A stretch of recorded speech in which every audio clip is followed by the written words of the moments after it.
Salut les amis de la vérité, les étudiants de la vérité qui me suivent sur Facebook ce soir. Je vous souhaite la bienvenue dans notre live du dimanche.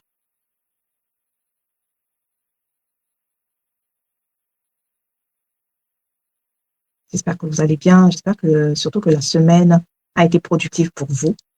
Si tu m'entends, si tu me suis sur cette chaîne, tu sais que je suis une fan de la productivité, je suis une fan de croissance spirituelle, personnelle, mais aussi de santé. Et tu sais que le mercredi, nous parlons des thèmes concernant ta santé pour te booster, pour t'aider, si tu veux, à manifester la meilleure version de ta santé.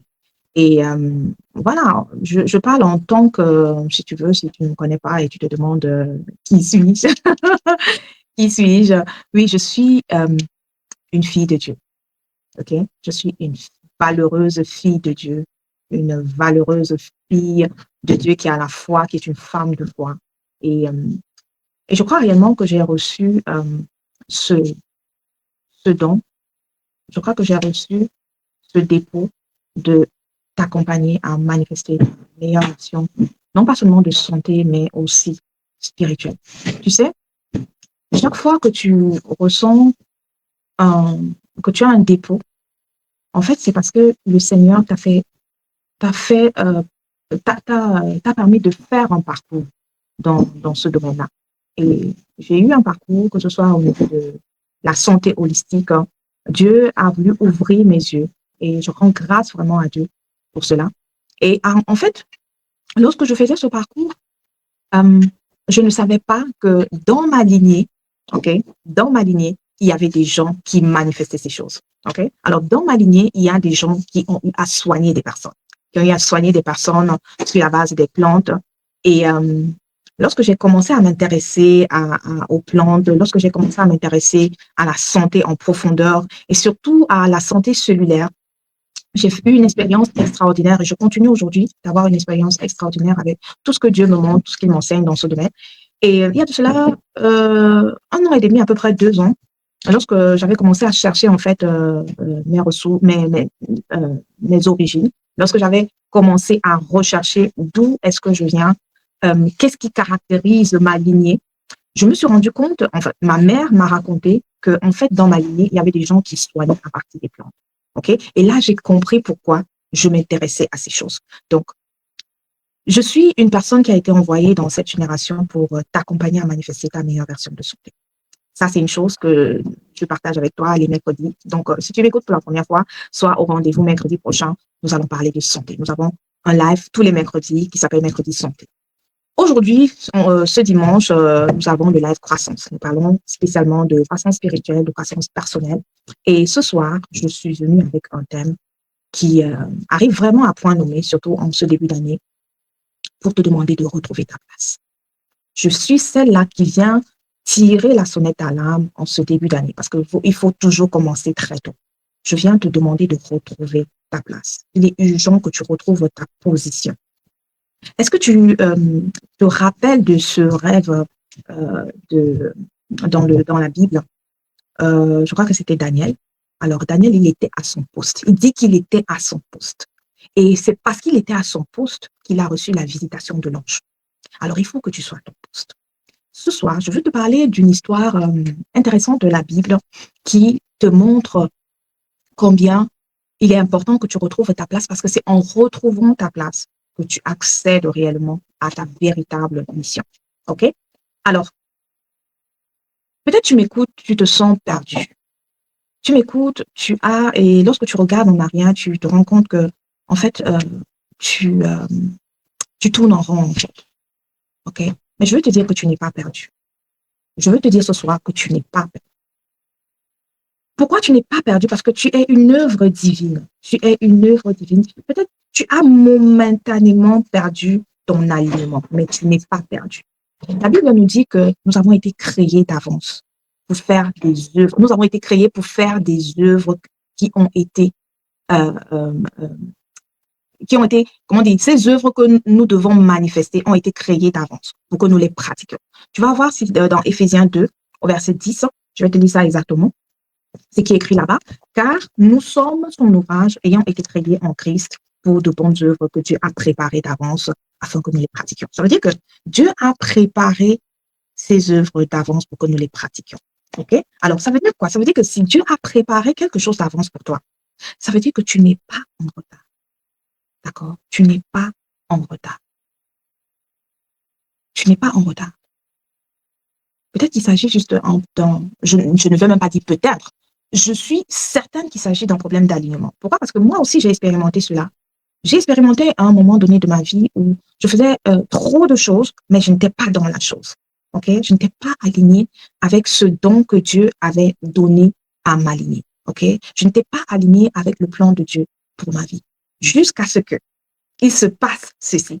Et c'est ce qui s'est passé également chez le fils prodige. Et c'est l'histoire dont je vais te parler dans ce live. OK? Tu vois, le fils prodige, qu'est-ce qui s'est passé? Il a quitté la maison de son père. Il a commencé à vadrouiller, si on peut dire ça comme ça. Mais en fait, il n'était pas perdu dans le sens où il n'avait plus de père. OK? Il avait toujours son père, il avait toujours la maison de son père. Mais qu'est-ce qui s'est passé avec lui? Il était désaligné à son identité. Il avait perdu son identité pour un temps. Donc, il était perdu. Il était certes fils, mais il vivait comme un étranger. Il était un héritier, mais il survivait comme un esclave. Alors, je te pose la question ce soir. Est-ce que tu es un héritier et tu vis comme un esclave? Est-ce que tu es un fils et tu vis comme un étranger? Est-ce que tu peux aller dormir avec cette question dans ton esprit ce soir? Quelle est ta position? Est-ce que tu as occupé ta place? Est-ce que tu as occupé la place qui t'est due? Est-ce que tu occupes actuellement la place que tu dois occuper et que personne d'autre ne peut occuper? Est-ce que tu peux répondre à cette question? Alors, la Bible nous dit que, qu'est-ce qui s'est passé avec le fils prodigue? J'ai peut-être envie de lire dans ce verset-là. C'est le verset dans Luc 15, 7. Luc 15, 7. Est-ce que tu peux aller lire dans ce verset? Est-ce que tu peux aller lire ce que la Bible nous dit dans Luc 15, 7? Alors, je vais te lire ça. Alors, la Bible dit que Luc 15, 7. Alors, la Bible nous dit que 17, pardon, Luc 15, 17. Voilà. Alors, la Bible nous dit quoi? La Bible nous dit qu'il se mit, alors, bon, je vais lire un peu avant, ou si tu veux, je vais lire l'histoire depuis le début, donc à partir de 11. Ça, c'est la parabole du fils perdu et de son frère. Il dit encore, un homme avait deux fils. Le plus jeune dit à son père, mon père, donne-moi la part de l'héritage qui doit me revenir. Le père leur partagea alors ses biens. Peu de jours après, le jeune fils ramassa tout et partit pour un pays éloigné. Alors il gaspilla sa fortune en vivant dans la débauche. Alors qu'il avait tout dépensé, une importante famine survint dans ce pays et il commença à se trouver dans le besoin. Il alla se mettre au service d'un des habitants du pays, qui l'envoya dans ses champs garder des porcs. Il aurait bien voulu se nourrir des caroubles que mangeaient les porcs, mais personne ne lui en donnait. Alors, le verset clé, qu'est-ce qui se passe? Il se mit à réfléchir. Il se mit à réfléchir. Ça veut dire qu'il rentra en lui-même. Il se mit à réfléchir. Combien d'ouvriers chez mon père ont du pain en abondance? Et moi, ici, je meurs de faim. Je vais retourner vers mon père et je lui dirai, Père, j'ai péché contre le ciel et toi. Je ne suis plus digne d'être appelé ton fils. Traite-moi comme l'un de tes ouvriers. Je vais m'arrêter là. En fait, qu'est-ce qui s'est passé? Il y a eu comme un retour sur soi. Il est retourné en lui-même. Et c'était ça la clé. Ce soir, je veux t'inviter à faire un retour sur toi. Retourne en toi et pose-toi les bonnes questions. Pose-toi les bonnes questions. Sois honnête envers toi-même. Est-ce que tu peux être honnête envers toi-même? dans le secret et ton Dieu te voit. Ton Dieu te voit. Alors, et comme je te disais au départ, ne te sens pas perdu. Ne te dis pas que tu es perdu. Parce que si ce que tu appelles aujourd'hui être perdu était tout simplement le signe que, premièrement, tu vis selon les attentes des autres. Peut-être, réfléchis. Est-ce que tu vis selon les attentes des autres? Est-ce que tu vis selon les peurs? Est-ce que tu as peur? Quelles sont ces peurs qui te tétanisent? Est-ce que tu peux penser à ça? Est-ce qu'il y a des peurs qui te tétanisent et qui influencent tes choix? Tu as peur de quoi? Est-ce que tu peux écrire les peurs que tu as? Tu les écris et ensuite tu vas les barrer prophétiquement pour déclarer que tu ne vis plus sous le joug de ces peurs. Parce que tu n'as pas reçu un esprit de peur. Tu as reçu un esprit de courage. Tu as reçu un esprit de paix. Tu as reçu un esprit d'amour. Est-ce que tu vis selon les blessures que tu as subies depuis ton enfance? Est-ce que tu vis selon ces blessures-là, les blessures non guéries? Est-ce que tu vis selon ton passé? Est-ce que tu connais des gens comme ça, qui passent leur temps à ressasser leur passé, qui passent leur temps à reparler de leur passé, qui vivent en fait dans leur passé? Est-ce que tu connais des gens comme ça? Certainement que tu en connais. Mais qu'est-ce qui se passe dans la vie de ces personnes? Est-ce que tu as vu un jour que c'était des personnes qui avançaient dans leur vie? Non. Lorsque tu vis dans le passé, le diable te vole ton avenir parce que tu vis dans le passé. Donc, fais cet examen, ok? Pose-toi les bonnes questions. Qu'est-ce qui te tétanise? Qu'est-ce qui t'empêche, te retient d'être à ta place? Est-ce que tu peux répondre à cette question? Qu'est-ce qu'il y a dans ta vie qui t'empêche de vivre comme une fille de Dieu? Et j'espère que tu connais ton identité en tant que fille de Dieu, en tant que fils de Dieu. OK?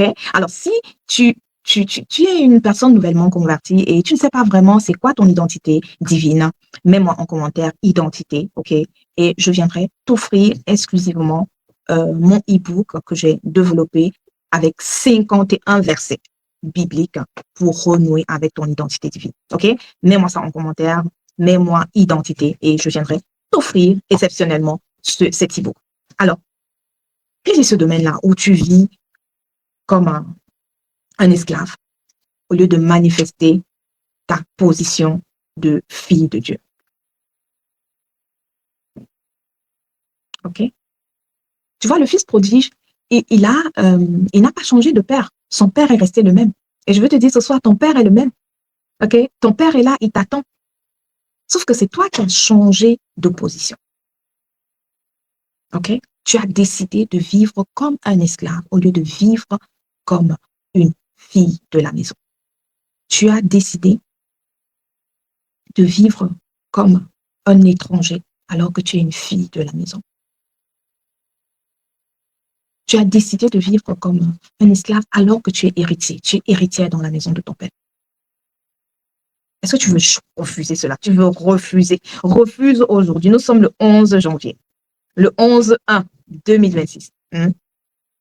Est-ce que tu vas aujourd'hui refuser cela une fois pour toutes et commencer à poser les actes alignés à ta vraie position, à ta véritable position d'enfant de Dieu? OK? Alors, je vais t'inviter à faire un exercice. Tu vas répéter avec moi, selon aussi, voilà, tu peux répéter comme tu peux adapter ces phrases à ta situation actuelle. Alors, tu vas dire « je reviens à moi ». Dis « je reviens à moi ». Ça veut dire que tu vas faire un exercice d'introspection, OK? Tu reviens à toi. Je reviens à moi. Je reviens à la source. Je reviens à ma source. Je déclare que je ne suis pas perdue, mais je suis une fille de Dieu. Je suis une fille de Dieu et je décide aujourd'hui de m'aligner avec mon identité divine. Et ma mission me sera révélée dans de brefs délais. OK? Alors, c'est quelque chose que tu peux déclarer et que tu peux certainement ajouter d'autres phrases qui te tiennent à cœur par rapport à ta situation. Et tu verras que le royaume de Dieu qui est au-dedans de toi va commencer à se manifester. OK? Le royaume de Dieu va se manifester. En le disant, tu es en train d'activer une atmosphère favorable à la visitation divine. D'accord? Est-ce que tu aimerais être visité? Est-ce que tu aimerais être visité par l'ange de l'Éternel? Est-ce que tu aimerais être visité en ce jour, en ce début d'année? Il est super important que chaque enfant de Dieu, chaque personne qui vit une foi chrétienne soit visitée. OK? Visitée. Alors, ce live t'a peut-être touché. Je n'aimerais pas être longue. Et tu te dis que tu vas aller en profondeur. OK? Tu es aussi une assoiffée de croissance spirituelle. Tu es peut-être une étudiante aussi de la vérité. Allez, rejoins-moi, rejoins mon groupe et nous allons continuer de croître ensemble, croître spirituellement. Nous allons continuer de découvrir ces choses qui nous reviennent de droit divin, OK? Et nous allons les manifester par la puissance extraordinaire du Dieu qui nous a créés. Alors, ce n'est pas un hasard si tu es là et si tu as tenu à regarder cela jusqu'à ce niveau. Pour aller plus loin, je t'invite à participer, à rejoindre déjà mon groupe Croissance et à participer à mon webinaire de vendredi prochain, le 16 janvier, où je vais justement parler des choses comme ça, OK? Et nous allons faire exactement ce que le Fils prodige a fait, mais en tout cas, pas quitter la maison de notre Père, hein, on va pas quitter la maison, on est déjà là, on est là, mais ce qu'on va faire, c'est qu'on va revenir à la source, OK? Je vais te parler du retour à la source. Et je vais te parler de 3 étapes extraordinaires du retour à la source. Et si tu veux que je te donne déjà peut-être une petite idée de ce qu'on va faire, c'est on va parler de ton héritage spirituel. Tu sais, dans les personnes que j'ai accompagnées jusqu'ici, on a beaucoup parlé de l'héritage spirituel parce que c'est super déterminant pour qui nous croyons que nous sommes et pour qui et pour ce qui, si tu veux, la marque qu'on a dans notre sang. Et il est important pour toi que tu saches quels sont les marquages que tu as reçus de tes aïeux et qui se trouvent dans ton sang, qui peuvent parler même contre ta vie, qui peuvent parler contre ta progression, mais qui peuvent aussi parler pour ta vie. Okay? Parce que ton sang porte non pas seulement les malédictions, mais aussi les bénédictions. Et comme je te disais pour mon cas, lorsque je me suis rendu compte que dans ma lignée, en fait, dans mes aïeux, étaient des guérisseurs, ok, j'ai compris pourquoi j'avais cette tendance à m'intéresser aux plantes médicinales, à conseiller, à faire des choses dans ce sens. Et tu vois, je me suis rendu compte qu'en fait, c'était un héritage, c'est mon héritage spirituel. Alors, c'est une des choses qu'on va faire vendredi lors de mon webinaire, mais on ne va pas s'arrêter là. On va voir comment est-ce qu'on peut restaurer réellement notre identité divine. Okay? Notre identité divine. On va comprendre aussi, au travers d'un outil que j'ai créé, que j'ai mis en place, on va comprendre ce que Dieu a mis en nous. C'est-à-dire qu'on va comprendre nos semences, ok? Nos semences. Et on va activer, en ce début d'année, on va activer ta mission de vie avec un plan d'action concret que tu vas que tu vas dire immédiatement de mettre en œuvre, mettre en application si tu veux, ok? Avec un plan d'action que tu vas mettre en application. Est-ce que c'est quelque chose qui te tente? Alors, si ça te tente, je viendrai mettre le lien pour rejoindre le groupe en commentaire et n'hésite pas à rejoindre le groupe pour être connecté avec cet esprit de croissance que je crois accompagne ce programme, ce webinaire croissance. OK? Alors, je veux te dire quelque chose pour finir. Cesse de survivre. OK? Cesse de survivre dans un lieu où Dieu t'appelle à prendre ta place. Arrête de survivre. Prends ta place. OK? Arrête de survivre, mais prends ta place. Tu n'as pas besoin d'aller plus loin, mais tu as besoin de revenir d'abord à qui tu es. OK? Tu as besoin de revenir d'abord à qui tu es. Quand ton identité sera restaurée, tu vas voir que ta mission va s'activer. Mais il faut que tu restaures d'abord ton identité. OK? Alors, et voilà, comme je te disais, je t'attends ce vendredi 16 janvier, dans mon webinaire et on va se montrer les choses. D'accord? Alors, je te souhaite une excellente soirée. Commence cette semaine avec la tête haute. Dis-toi, tu n'es pas perdu. Tu es juste en cours d'alignement. OK? Maintenant, tu es en cours d'alignement. Tu es en cours d'alignement parce que tu as compris ce que tu dois faire dès aujourd'hui. OK? Je te souhaite une excellente semaine. On se retrouve mercredi dans notre live du mercredi santé. OK? Et je viendrai tout au long de la semaine pour voilà, continuer de t'encourager. OK? De t'encourager jusqu'à ce que tu retrouves ta place. Alors, c'était Marie-Claudine. Je te souhaite une bonne nuit et à très bientôt.